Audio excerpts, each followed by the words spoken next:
Hello and welcome back to my Virginia garden. As you know, if you've been following me for a while, you know we had a bit of a difficult week with our kitty cat Tuxie passing away. It was very sad and we miss him very much.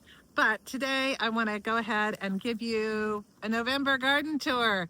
So if garden tours are not your thing, bye-bye. No hard feelings, just move along. But if you like to take a look at how gardens progress during the year, come take a look. Now I have to say I am slightly behind. Yeah, I'm behind in my garden cleanup, just for a variety of mishaps. But I've been kind of slowly picking away at it and also getting some things planted like garlic, etc. So let's go ahead and take a quick look at the post heavy freeze garden. We had a very heavy frost here a week ago, a little less than a week ago. Got down to and stayed at 25. Today it's very windy, feels more like March, but hopefully we won't get blown away on this garden tour. Let's take a look. Let's go inside the garden first to take a look at what's still growing. You look around, you can see that we've got many things still growing here in the garden. This is my lettuce tunnel, and we've been eating off of this now for over a month, really a month and a half, and it's still going. You know, lettuce can stand those heavy freezes. The growth will slow down, but this may well make it through the winter depending on temperatures. Now over here are my Brussels sprouts, and they are coming along. This Swiss chard I planted in the spring and it never really did anything, but now it's starting to perk up a little bit. So it might make it through the winter. I've got some kale over here, and these are my beautiful Chinese cabbages that are starting to head up. That is a tatsoi that I did not plant. So I'm not sure, probably some tatsoi seeds were mixed in with something else, and that's what got planted. Otherwise in here we have some green glazed collards and some radishes in here. You can see that the heavy frost really finally did away with the tomatoes. So I've got to come in here and pull out all of this and get these beds prepped for the winter time. I was able to harvest still more tomatoes, and I just came in the day before the heavy frost and I harvested everything. Got a lot of peppers still and things like that. So you can see that, you know, the garden is kind of where it ought to be here in November. Now here are the Japanese turnips that were special seeds sent to me by my friends Gary and Joyce from Texas. And this is a weed, so we'll pull that out. And this is a weed. But they're starting to bulb up now that this gets sun, because I had taken out the beans that were growing in this bed. Was able to prep these beds with my traditional alfalfa and compost and hay topper. So hopefully that's all well and good. Had tons and tons of marigolds. I've been pulling them out and throwing the seed pods into the hedge, and I've actually had some things grow from that.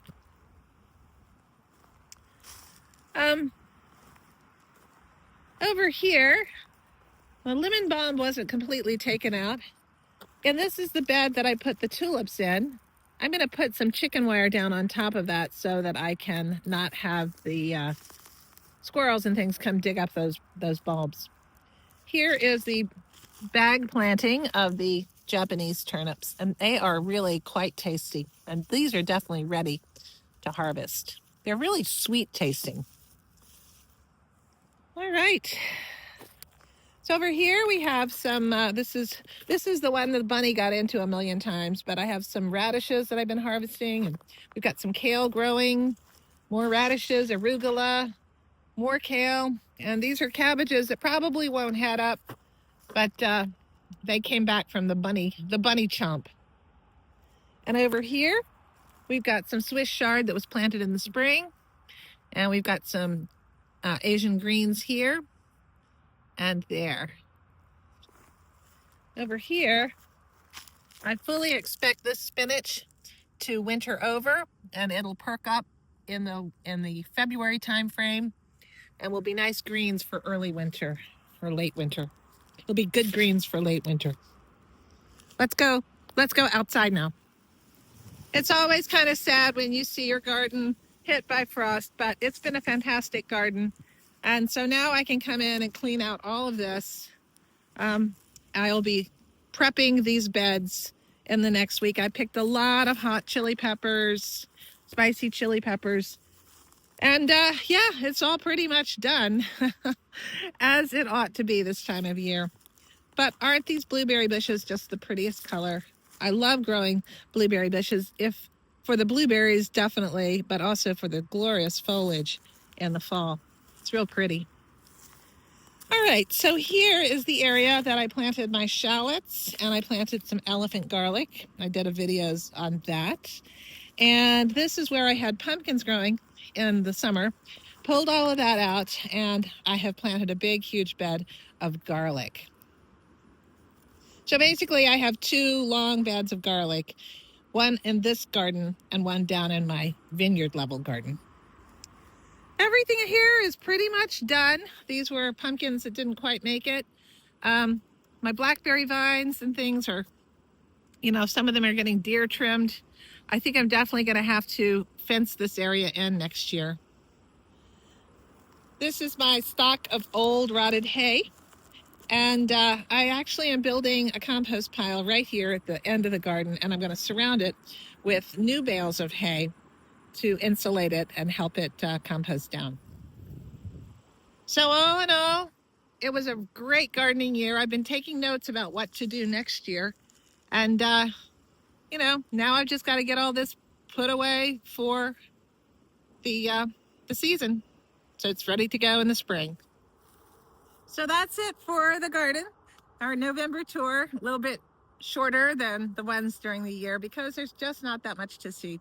But I did harvest all my flowers out that were remaining before the big frost, and I have them in the house, and they look so very beautiful, reminding me of that last blast of the season. Thank you so much for watching today. If you love to garden and you love to cook what you grow, this might be a channel for you. If you didn't know, I'm a no-dig gardener, organic gardener in Central Virginia. And gardening is my therapy, and it is a creative endeavor. And it is also something I just love to do. It gets me outside. Cooking is my other passion, and I especially love it when I can cook things that I grow. So consider giving me a follow, and I'll just show you how I get things going to grow during the season, how I prep my beds in the fall, how I take care of things all year long. So until then, take care. Bye.